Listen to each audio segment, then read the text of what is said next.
ఇంద్ర అనే cinema start అవుతుంది, చిరంజీవి గారిది, డి గోపాల్ గారిది.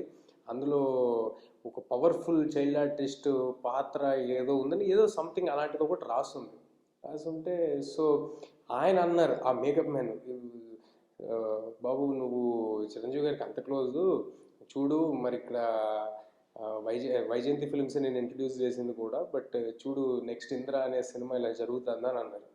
అంటే నేను అక్కడ ఏదో అతనికి చెప్పాలి కాబట్టి, అవునా అయితే ఈసారి దత్త అంకుల్లో చిరంజీవి అంకుల్లో కలిసినప్పుడు అడుగుతాలి అని నేనేదో అన్నా. అంటే ఐ వాజ్ 5 years old ఇది జరిగినప్పుడు. అంటే ఆయన అన్నారు అవసరం లేదు, ఆయన పక్క సెట్లోనే షూటింగ్ చేస్తున్నారు, ఇప్పుడు అడగచ్చాను. అంటే సరే అని చెప్పి నేను ఆల్రెడీ కమిట్ అయిపోయాను కదా, సో నేను ఇంకా అటు నుంచి పక్కన సెట్లో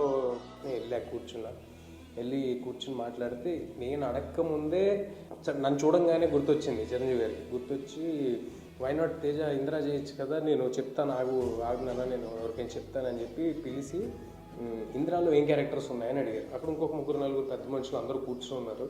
ఉండగా అన్నారు, సార్ చిన్నప్పుడు హీరో చిన్నప్పుడు క్యారెక్టర్ ఒకటి ఉంది, అది కాకుండా హీరో మేనల్లుడి క్యారెక్టర్ ఒకటి ఉంది చైల్డ్ ఆర్టిస్ట్ది అని. చిరంజీవి గారు వెంటనే ఏంటి ఈవెన్ టేక్ ఎ సెకండ్, నాకు బాగా గుర్తుంది జరిగిన సంఘటన, ఆ చైల్డ్ ఆర్టిస్ట్ క్యారెక్టర్ తేజాకి ఇచ్చేసేయండి అన్నారు.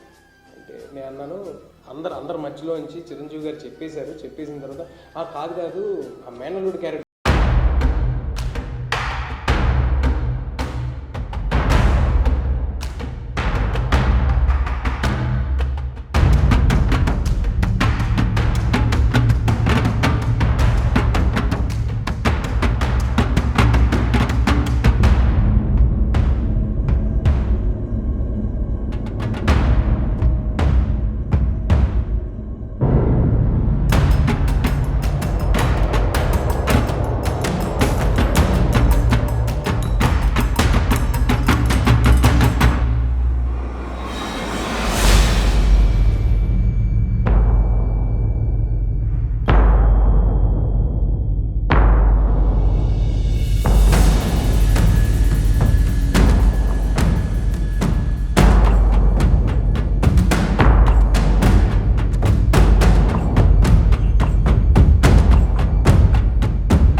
కనుచూపు మేర మొత్తం జన సముద్రంతో నిండిపోయి చిరంజీవి గారి మీద ప్రేమ వాళ్ళందరూ కురిపిస్తూ అంత హ్యూమంగస్ క్రౌడ్ నేను ఎప్పుడు చూడలేదు. ఐ థింక్ అంత పెద్ద మాస్ స్టార్, అంత పెద్ద మాస్ సూపర్ హిట్ ఫిలిం, అందరి ఆదర అభిమానాలు పొందిన సినిమా అలా కుదరటం అనేది చాలా అద్దుగా జరుగుతుంది. అలాంటి సినిమా ఇంద్ర, ఆ ఎక్స్పీరియన్స్ మాత్రం నా లైఫ్లో ఎప్పటికీ గుర్తుంటుంది. సో వాళ్ళు లిటరల్గా నాలో ఇంద్రా చూసిన వాళ్ళు అరుపులకి స్టేజ్ దగ్గరిల్లేదనమాట. నేను స్టేజ్ మీద వస్తూ ఉంటే, సో అంతటి ప్రేమ అదంతా ఆ సినిమాకి సమకూరటం, ఆ సినిమాలో భాగమవటం డెఫినెట్లీ ప్లెస్సింగ్. నేను ఇంద్రా ఒరిజినల్గా రిలీజ్ అయినప్పుడు ఆ యూఫోరియా అదంతా ఎంజాయ్ చేసే వయసు కాదు నాది, బట్ ఈసారి మాత్రం డెఫినెట్గా ఎంజాయ్ చేద్దాం ఫిక్స్ అయిపోయాను. I have big plans to watch the film in theatre and I'm very, very excited. Wishing a very, very happy birthday to my dearest megastar, my inspiration, Chiranjeevi Gariki.